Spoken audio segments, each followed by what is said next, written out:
I'm 680 News Senior Business Editor Mike Eppel. For the ninth meeting in a row, the Bank of Canada held steady on interest rates today. In fact, for all of 2019, the central bank in Ottawa has stayed on the sidelines when it comes to monetary policy.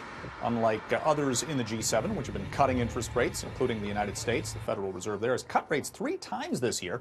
Bank of Canada today said the economy is doing okay. They're optimistic going into the new year related to trade issues that have slowed the economy somewhat globally, but at the same time, they are not ready to move on interest rates, at least not at this point in time. Francis Donald is with Manulife Investment Management talking about why the central bank is staying on the sidelines.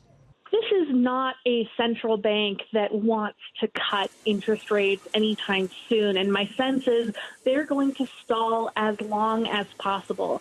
The fundamental predicament facing the Bank of Canada is that, yes, there is economic weakness, but cutting interest rates also risks inflaming the existing imbalances in the Canadian economy, a housing market that is too hot in Toronto and in Vancouver, and a lot of debt that we don't want to make worse.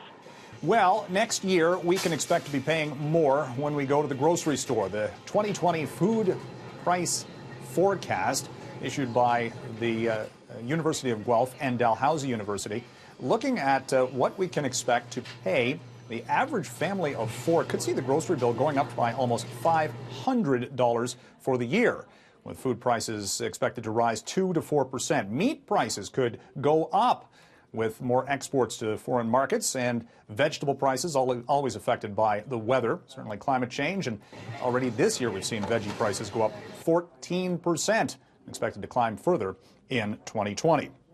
Now, as consumers look for ways to save money, one of the benefactors of that is Dollarama. The discount retailer today reported higher profits, higher sales in its third quarter. In fact, Dollarama saw its overall profitability jump to $138 million. And not bad for a pair of 46-year-olds. The co-founders of Google have announced that they are stepping away from the day-to-day operations of the company that they founded back in 1998. Larry Page and Sergey Brin founded the now dominant search engine on the internet, Google, in a California garage. They've made billions of dollars in the process, and in fact, investors rewarded them with the market value of Google's or Alphabet's stock going up today by about $1 billion each. The second in command, Sundar Pichai, is taking over as the CEO of Alphabet, the now parent company of Google. From the 680 Newsroom, I'm Mike Eppel for City News.